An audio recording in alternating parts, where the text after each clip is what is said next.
Dear student, now we are going to discuss a very complex and very tricky issue related to a family affairs matter. That is law of surrogacy in India. It is a very important aspect of the Hindu jurisprudence as well as the personal law jurisprudence, that what the surrogacy is and how it has become one of the very important factor under the Indian territory, and what is the benefit of the surrogacy, what is the medical and legal issue related to the surrogacy, and how the surrogacy act were implemented in 2021, and what is its impact and what would be its future in day to come, as far as the all the factors, characteristics, features, benefit and disadvantage we will discuss in this whole lecture. दोस्तों, we know very well that from the ancient period to till date, if you see the Hindu culture, then it is generally said that एक स्त्री तब तक पूर्ण स्त्री नहीं बनती है जब तक कि वो माँ ना बन जाए। एक पुरुष तब तक पूर्ण पुरुष नहीं बनता है जब तक कि वो पिता ना बन जाए। यानी कि अगर हिंदू माइथोलॉजी में देखें या किसी भी पर्सनल लॉज में देखें तो शादी के बाद कपल्स का पिता और माँ बनना एक एसेंशियल एलिमेंट्स और एसेंशियल फैक्टर्स माना जाता है। अगर किसी कारणों से वो इससे वंचित रहता है, यानी पिता माता बनने से वंचित रहता है, तो ऐसी स्थिति में समाज ऐसे कपल्स को अच्छी निगाह से नहीं देखता है। हर स्त्री चाहती है कि वो माँ बने, but due to the some medical reason and some other gestational problems couples जो है माँ बाप नहीं बन पाते हैं। ऐसी स्थिति में सरोगेसी जो है वो एक बहुत ही इम्पॉर्टेंट रोल प्ले कर रहा है भारतीय समाज में या दुनिया के अन्य समाजों में भी। अगर हम सरोगेसी को समान अर्थों में देखें तो सरोगेसी में एक महिला जो है वो दूसरे के भ्रूण को अपने गर्भ में पालकर बच्चे को जन्म देती है, यानी कि दूसरे के एम्ब्रियोज और स्पर्म को अपने गर्भ में पालकर वो महिला जो है वो बच्चे को जन्म देती है। ऐसी महिला को सरोगेट मदर कहा जाता है और ऐसे कपल को इंटेंडिंग कपल कहा जाता है। लेकिन इसमें जो सबसे आवश्यक बात है कि इंटेंडिंग पेरेंट्स वही होंगे जो किसी कारणों से गर्भ में अपने बच्चा ने माँ जो है, जो नैसर्गिक माँ है, वो किसी मेडिकल रीजन से अपने गर्भ में बच्चा पैदा करने में असमर्थ है, अतः वो किसी अन्य स्त्री को, यानी कपल्स किसी अन्य स्त्री को हायर करते हैं और उसके गर्भ में बच्चा पलता है, और जब बच्चा पैदा हो जाता है तो ये नैसर्गिक माता पिता को बच्चे को वो स्त्री जो है सरोगेट मदर दे देती है, और उसका जो मेडिकल खर्च है वो अन्य इंश्योरेंस वगैरह है उसको लेकर वो फिर वो चली जाती है।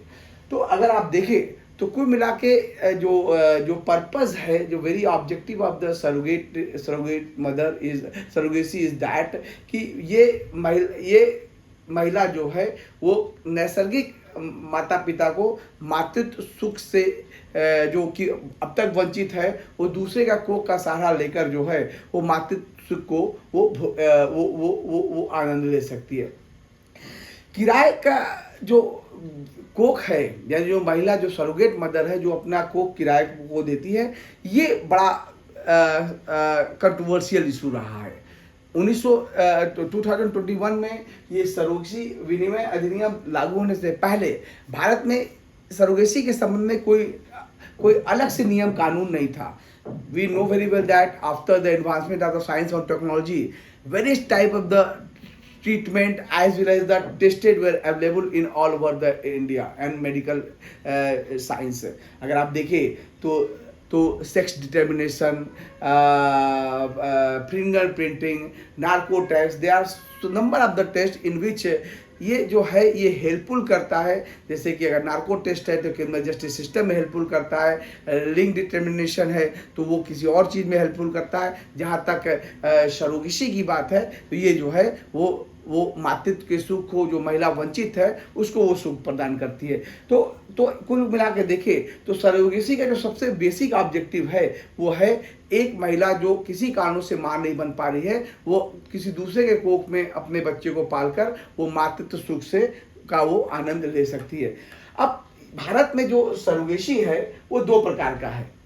पहला है एल्ट्रुस्टिक सरोगेसी, जिसको कि हम लोग परोपकार के कार्य को करते हैं, ये भारत में ये मान्य है। जबकि दूसरा सरोगेसी होता है व्यापारिक सरोगेसी, कमर्शियल सरोगेसी, जो 2021 से अधिनियम के लागू होने से पहले भारत में बड़े पैमाने पर कमर्शियल सरोगेसी का व्यापार चला आ रहा था। गुजरात में, राजस्थान में या कई ऐसे जगहों पर जहां महिला गरीब होती थी, जहां महिला इलिटरेट होती थी, ये लोग आते थे और उस कपुल उसे कुछ पैसे 2 लाख 4 लाख रुपए देकर ऐसी महिला को उसका कोख खरीदते थे। कोख में वो बच्चा पलता था और कुछ समय के बाद जब बच्चे का जन्म हो जाता था तो ये कुछ विदेशी कपल्स भी भारतीय महिलाओं को हायर करते थे और वो अपना कपल बच्चा पैदा करने के बाद वो कुछ पैसे देकर वो अपना देश में रवाना हो जाते थे। लेकिन इस जो सरोगेट मदर थी उसकी शारीरिक और मानसिक स्थिति जो है वो बाद में खराब हो जाती थी।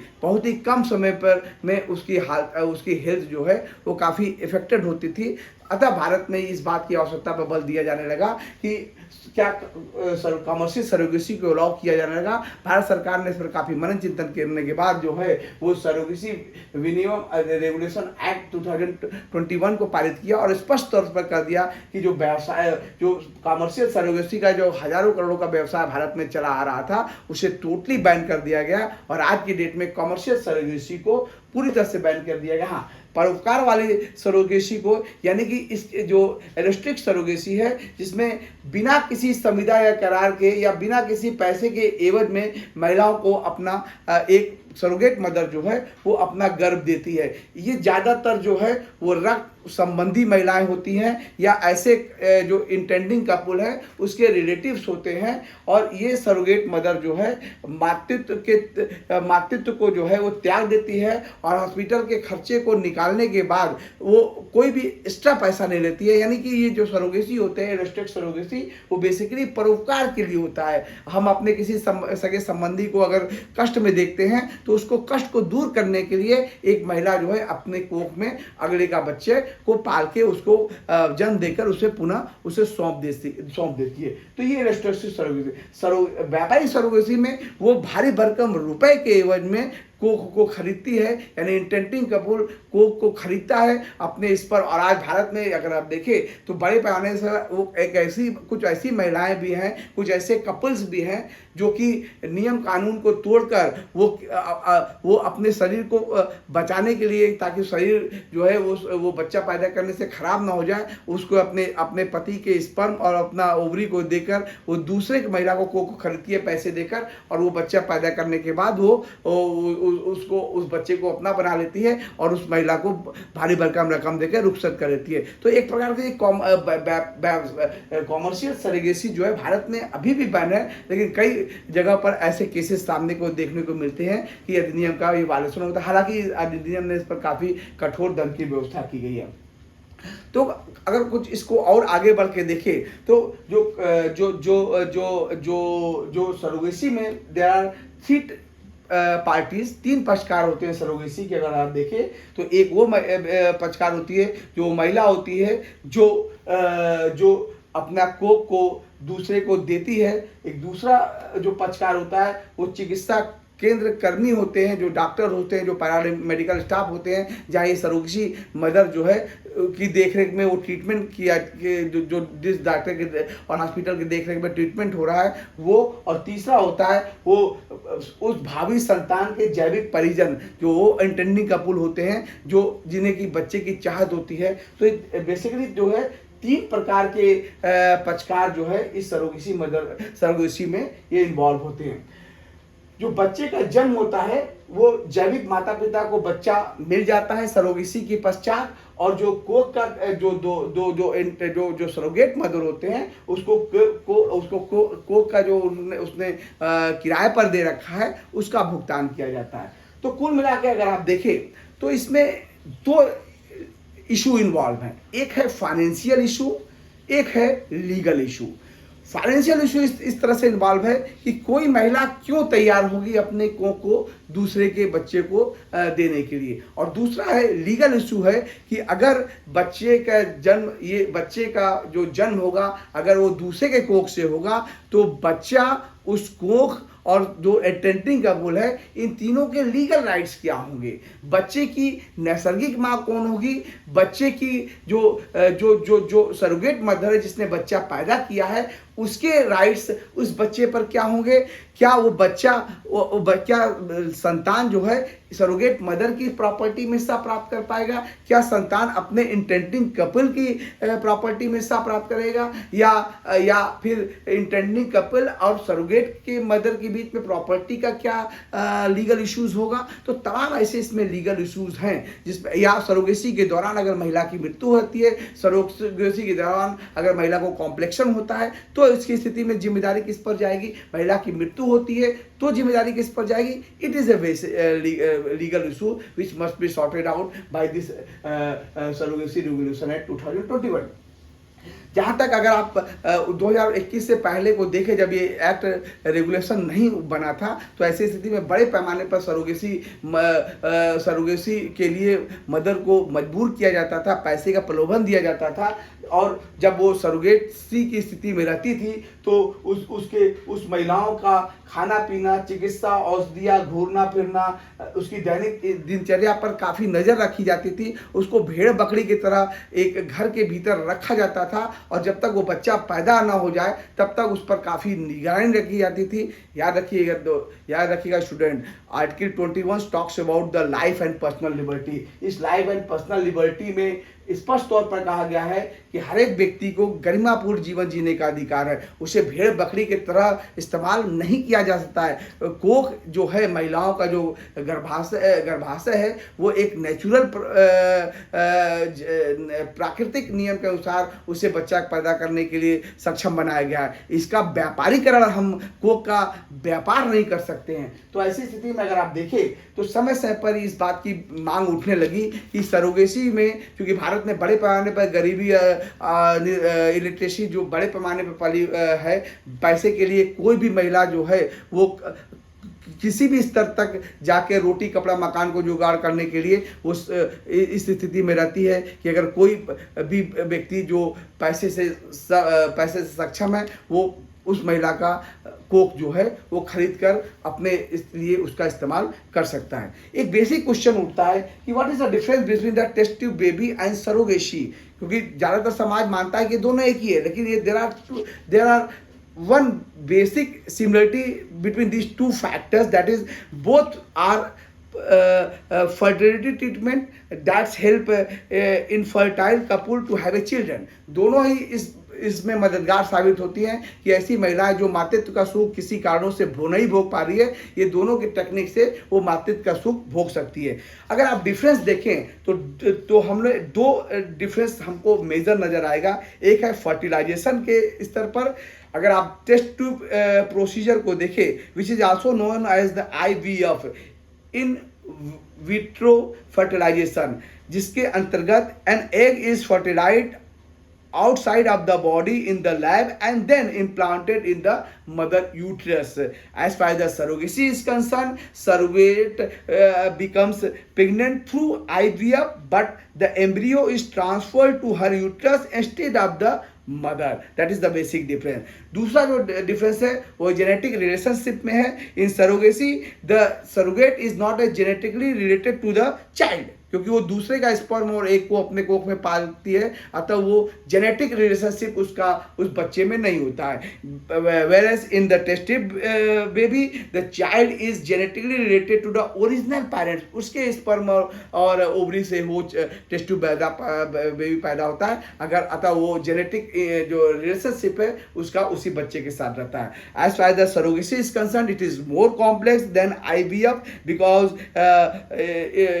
if it involves legal and financial factor। तो दो टेस्ट ट्यूब बेबी और सरोगेसी में बहुत बड़ा बेसिक डिफरेंस होता है कि सरोगेसी में कोई तीसरा पक्षकार नहीं होता है, जबकि IVF में कोई तीसरा पक्षकार नहीं होता है, बल्कि सरोगेसी में जो है वो तीसरा पक्षकार के रूप में सरोगेट मदर आती है। तो now come to the another step, that is surrogacy regulation act 2021. Surrogacy regulation act की आवश्यकता इसलिए भी पड़ी कि भारत में बड़े पैमाने पर सरोगेसी का व्यापार प्रारंभ हो गया था। कई विदेशी कपल्स भारत में आकर सरोगेसी के थ्रू बच्चा प्राप्त करके वो चले जाते थे। सरोगेट मदर को भेड़ बकरी की तरह रखा जाता था और उसके हर हर हर स्टेप पर उसको कभी कभी तो ये भी होता था कि जितने पैसे पर वो अपने को अपने बेचती थी उतना पैसा भी उसने दिया जाता था। शुरुआती दिनों में उसको मेडिकल और तमाम तरह के ट्रीटमेंट मुहैया कराई जाती थी, लेकिन जैसे ही बच्चा पैदा हो जाता था उसके सारे ट्रीटमेंट बंद करके वो इवन पैसा न पूरे पैसे का जो कॉन्टेक्ट हुआ था वो कॉन्टेक्ट नहीं भी करके वो कपल जो है बच्चा लेके चले जाते थे। तो इस तरह से सरोगेसी का काफ़ी दुरुपयोग, कमर्शियली रूप से काफ़ी दुरुपयोग होने लगा। अतः भारत सरकार ने सरोगेसी रेगुलेशन एक्ट 2021 पारित किया गया और स्पष्ट तब तो कहा गया कि व्यापारिक सरोगेसी जो है वो बैन है। अगर आप सरोगेसी में देखें तो सुप्रीम कोर्ट ने भी स्पष्ट कहा है कि परिवार, बच्चा पैदा करना एवं लैंगिक ओरिएंटेशन एक व्यक्ति की मानवपूर्ण गरिमा से संबंधित है और अतः ये आर्टिकल 21 के तहत ये अधिकार प्रोटेक्टेड है। हर व्यक्ति का अधिकार है कि वो माँ बने, पिता बने, सेक्सुअल लैंगिक ओरिएंटेशन हो। अतः ये एक आर्टिकल 21 के अंतर्गत ये फंडामेंटल राइट है और किसी व्यक्ति को इससे वंचित नहीं किया जा सकता है। अगर इस अधिनियम की विशेषताओं को देखें तो ये अधिनियम में जो सबसे मुख्य विशेषता है कि वो ये अधिनियम जो है वो ये बताता है कि कौन से कपल सरोगेसी कर सकता है, किसके साथ कर सकता है और किस तरीके से कर सकता है। इन सब चीज़ों का स्पष्ट प्रावधान जो है वो इस अधिनियम में बनाया गया है। इस अधिनियम में जो दूसरी विशेषता है कि उन्होंने स्पष्ट तौर पर कहा है कि कौन से व्यक्ति इंटेंडेंट कपल हो सकते हैं, यानी कौन से व्यक्ति सरोगेसी के तहत बच्चा प्राप्त कर सकते हैं। इसके लिए जरूरी है कि जो कपल्स हैं वो इंडियन ओरिजिन के होने चाहिए, यानी कि पति पत्नी जो है वो इंडियन ओरिजिन के होने चाहिए। उनके बीच में शादी जो है वो वैलिड हो, यानी कि कोई अविवाहित का व्यक्ति जो है वो सरोगेसी में नहीं जा सकता है। तीसरा है उसकी एज सर्टेन होनी चाहिए, यानी कि जो ज़्यादातर ये एज है वो 35 से 45 तक के बीच में ये तय की गई है इस अधिनियम के अंतर्गत, यानी कि जो सरोगेसी की उम्र है 35 से 45 तक के होने चाहिए जो इंटेंडिंग कपल है। दूसरा नेक्स्ट है कि जो इंटेंडिंग कपल है उसका स्वयं का कोई नेचुरल या सरोगेट चाइल्ड नहीं होना चाहिए। यानी देखिए बच्चे की आप में चाह इसलिए है क्योंकि आपका खुद का बच्चा नहीं है या ही एडॉप्टेड चाइल्ड नहीं है या कोई सरोगेट चाइल्ड नहीं है, तब आप सरोगेसी के थ्रू बच्चा पैदा कर सकते हैं, अगर बच्चे की प्राप्ति कर सकते हैं। और नेक्स्ट है जो लास्ट इंपॉर्टेंट है कि इंटेंडिंग कपल्स के पास एक मेडिकल सर्टिफिकेट होना चाहिए जिसमें स्पष्ट तौर पर यह दर्शाया जाना चाहिए कि उन्हें जेस्टेशनल प्रॉब्लम्स है और इसके वजह से महिला जो है यानी कि वाइफ जो है वो गर्भधारण नहीं कर सकती है। अगर ये सारे पांचों अगर कंडीशन फुलफिल हो जाते हैं तो इंटेंडिंग कपल को यह अधिकार है कि वो बच्चा जो है वो सरोगेट मदर के थ्रू प्राप्त कर सकता है। अब आइए सरोगेट मदर की कौन सी क्वालिफिकेशन होनी चाहिए। तो सरोगेट मदर की क्वालिफिकेशन सरोगेसी रेगुलेशन एक्ट 2001 में ये बताई गई है कि वो महिला या तो मैरिड हो या विडो हो या डाइवोर्सी हो। दूसरा है वो उसकी एज जो है वो 35 से 45 साल के भीतर होनी चाहिए। उसका स्वयं का कोई बच्चा जरूर हो और उसने कभी भी सरोगेट मदर इससे पहले नहीं बनी है, नहीं कि एक बार अगर सरोगेट मदर बन गई तो पुनः वो दूसरी बार किसी भी कीमत पर सरोगेट मदर वो नहीं बन सकती है। और साथ ही साथ ये लास्ट जो है बहुत ही जरूरी है कि उसने सरोगेसी हेतु यानी कि अपने कोख में दूसरे का स्पर्म और अंडा पालने के लिए अपनी सहमति स्वतंत्र दी हो। That is very important aspect under the surrogacy act, that consent must be free consent. अगर दबाव में, मजबूरी वश या धमकी वश वो उसे सरोगेसी में कराया जा रहा है तो ये सरोगेसी इलीगल होगी। और लास्ट इसमें है, सरोगेट मदर के लिए जरूरी है कि उसे कोई आर्थिक सहायता नहीं देनी होगी, यानी कोई पैसे का आदान प्रदान नहीं होना होगा, सिवाय मेडिकल खर्चे और इंश्योरेंस कवरेज के अतिरिक्त किसी भी प्रकार का ट्रांजैक्शन नहीं होगा। अगर वो ट्रांजैक्शन होता है तो फिर कमर्शियल सरोगेसी में आएगा, जो कि भारत में टोटली बैन है, और इसके लिए सजा जो है 10 साल या 10 लाख रुपए जुर्माना तक का भी बहुत ही रिगरस पनिशमेंट दिया गया है।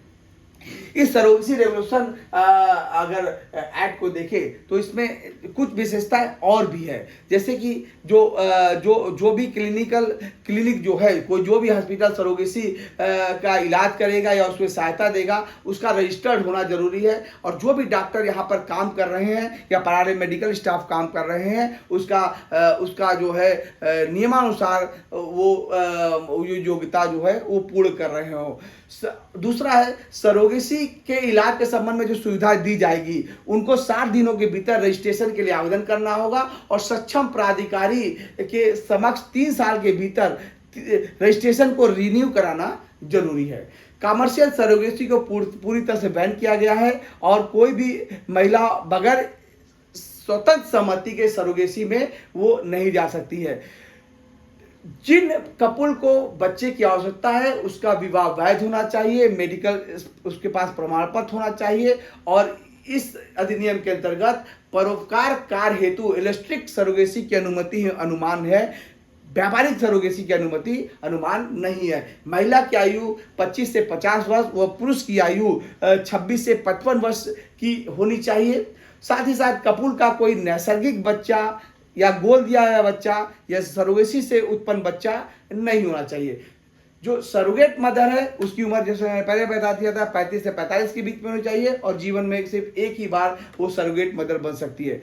सरोगेट मदर को इस बात की पूरी जानकारी दी जानी चाहिए कि सरोगेसी के नकारात्मक प्रभाव उसके शरीर पर क्या क्या पड़ सकते हैं। ये जो प्रोबेबल कॉन्सिक्वेंसेस है सरोगेसी के, यानी कि सरोगेसी के दौरान महिला सरोगेट मदर को ये मेडिकल कॉम्प्लेक्शन हो सकता है, इसको स्पष्ट जानकारी उसी भाषा में दी जानी चाहिए जिस भाषा में वो समझती है। शर्तों को स्पष्ट रूप से लिखित रूप से देनी चाहिए, और उसकी स्पष्ट सहमति लिखित ओरल जरूर होनी चाहिए, तभी सरोगेसी जो है वो वैलिड सरोगेसी माना जाएगा। तो अगर आप देखें तो इस सरोगेसी रेगुलेशन एक्ट में 2022 में संशोधन किया गया था, और संशोधन करने के पीछे कारण ये था कि संशोधन के पहले ये व्यवस्था थी, अगर हम जाने कि संशोधन से पहले क्या था, कि संशोधन से पहले ये व्यवस्था थी कि जो इंटेंडिंग कपल है वो उसका या तो स्पर्म होना चाहिए या तो अंडाशय होना चाहिए, यानी कि कोई भी व्यक्ति इंटेंडिंग कपल सरोगेसी में तभी जा सकता है जब दोनों में से किसी ने या तो अपना अंडा दिया हो, यानी महिला अपना अंडा दी है, या पुरुष अपना स्पर्म दिया है, यानी कि एक व्यक्ति के एक और स्पर्म जो है वो दूसरे व्यक्ति एक व्यक्ति का जरूर होना चाहिए। अगर एक व्यक्ति का नहीं है तो फिर ये सरोगेसी में नहीं जा सकता है। साथ ही इस निम्न शर्तें भी बताई गई है कि दाता युग्मक का उपयोग करने के लिए अनुमति प्रदान की गई है, लेकिन उपरोक्त का उपयोग तभी किया जाता है जब जिला मजिस्ट्रेट बोर्ड इस बात को प्रमाणित करे कि पति या पत्नी में से कोई एक चिकित्सीय कारण से पीड़ित है। यहाँ पर जो स्पष्ट है कि ये अधिकार, जो सरोगेसी का अधिकार है, ये तलाकशुदा महिला या विधवा महिला को दिया गया है, और इस अधिकार का प्रयोग वह दाता का शुक्राणु लेकर सरोगेसी का लाभ उठाकर अपना बच्चा पैदा करने में मातृत्व सुख की प्राप्त कर सकती है। 2023 के इस संशोधन को सुप्रीम कोर्ट में चैलेंज किया गया था। एक वाद हुआ था, जिस वाद में महिला जो है MRKH सिंड्रोम से पीड़ित थी, उसने इस संशोधन को चुनौती दी। महिला का कहना था कि संशोधन में जो एक शर्त थी कि माता पिता में से कम एक का अंडाणु या शुक्राणु का होना अनिवार्य है, उसने इसे चैलेंज किया कि एक को आखिर में क्यों बाधा बनाई गई है, कि अगर मान लीजिए पति पत्नी के अंडा और शुक्राणु दोनों ही अनुपयोगी हैं, तो क्या ये कपल सरोगेसी में नहीं जा सकते हैं? तो ये संशोधन इस बात को रोकता है कि अगर अंडा और स्पर्म दोनों ही डिफेक्टिव है तो फिर उस कपल को सरोगेसी की इजाजत नहीं दी जाएगी। अतः ये जो सरोगेसी रेगुलेशन एक्ट, जो कि दूसरे के कोख में से अपना बच्चा पैदा करने की अनुमति देता है। ये जो संशोधन हुआ है जिसमें कि इस बात को मैंडेटरी कर दिया गया है कि माता पिता में से कम एक का अंडाणु या शुक्राणु होना चाहिए। इस अधिनियम इस संशोधन को चैलेंज किया गया था, इस चैलेंज किया गया था। तो यहाँ पर एक सवाल ये भी उठता है कि क्या एक अविवाहित महिला सरोगेसी का लाभ उठा सकती है? हालांकि इसका उत्तर संशोधन में दिया गया है कि केवल तलाकशुदा या विधवा महिलाओं को यह अधिकार है कि अपनी अंडाणु का प्रयोग कर दाता का शुक्राणु लेकर वो सरोगेसी का लाभ उठाकर बच्चा पैदा कर माता का सुख प्राप्त कर सकती है। किसी अविवाहित महिला को यह अधिकार नहीं दिया गया था। तो कुल मिलाकर देखें तो सरोगेसी जो रेगुलेशन एक्ट है इसमें कई ऐसे विवादास्पद मुद्दे को जन्म दिया है, जैसे कि क्या एक एकल व्यक्ति सरोगेसी में जा सकता है? क्या लिव इन रिलेशनशिप के कपल सरोगेसी में जा सकते हैं?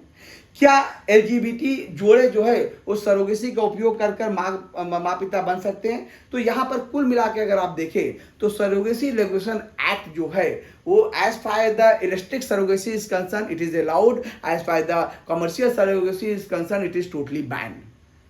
सरोगेसी का इस्तेमाल व्यापार के लिए नहीं किया जाता है। कोख का इस्तेमाल जो है वो व्यवसायीकरण करने के लिए नहीं किया जा सकता, परोपकार करने के लिए किया जा सकता है। और ऐसी महिला अगर जो इच्छुक महिला है, जो सरोगेट मदर इसलिए बनती है कि किसी दूसरे के कपल को सुख पहुंचे, उसकी संतानोत्पत्ति हो पाए, तो वो सरोगेसी जो है इलेक्ट्रिक सरोगेसी के अंतर्गत आएगी, वो अलाउड है। लेकिन अगर कमर्शियल सरोगेसी होगा तो साफ साफ कहा गया है कि इसके लिए जो पनिशमेंट है वो ये ऑफेंस जो है वो नॉन अवेलेबल होगा। यानी कोई व्यक्ति कमर्शियल सरोगेसी में लिप्त पाया जाता है, चाहे वो इंटेंडिंग कपल हो, चाहे वो सरोगेट मदर हो, अगर वो कमर्शियलाइजेशन कर रहे हैं, कोक को किराए पर देके भारी भरकम राशि वसूल रहे हैं, तो ऐसी स्थिति में ये जो अपराध है वो नॉन अवेलेबल है। यानी पुलिस बगैर किसी जमानत के उसे गिरफ्तार कर सकती है। नॉन कंपाउंडेबल है, किसी भी कीमत पर सुलह समझौते की उम्मीद नहीं की जा सकती है। और साथ ही साथ जो पनिशमेंट है वो मैक्सिमम 10 साल की रिगरस पनिशमेंट है, और जुर्माना जो है वो मैक्सिमम 10 सालों का है। 10 लाख रुपए जुर्माना, यानी 10 लाख बहुत ही ज़्यादा रकम होती है जो कि जुर्माने के रूप में वसूली जा सकती है वो व्यक्ति जो इस कमर्शियल सरोगेसी में लिप्त पाया गया है। तो in conclusion we can say that surrogacy law is one of the very important law in all over the India, और ये प्रोवाइडेड वो उस कपल को जो कि मातृत्व के लाभ से वंचित है, ऐसी महिलाओं को लिए सरोगेसी अधिनियम जो है वो काफ़ी प्रभावशाली अधिनियम है। सरोगेसी अधिनियम ने इस बात को पूरी तरह से इंश्योर किया है कि इसका कमर्शलाइजेशन न हो, और जो महिला है उसके विधिक अधिकारों का हनन न हो, उसके मानवपूर्ण गरिमा को जीवन जीते हुए इलेक्ट्रिक सरोगेसी की इजाज़त इस अधिनियम में दी गई है। और तमाम ऐसे प्रावधान किए गए हैं कि इसका उपयोग कर कोई भी कपल, इंटेंडिंग कपल जो अदरवाइज माँ पिता नहीं बन सकते हैं, इस अधिनियम के थ्रू माँ पिता बन सकते हैं। इन शब्दों के साथ now we are going to conclude this discussion. Thank you very much.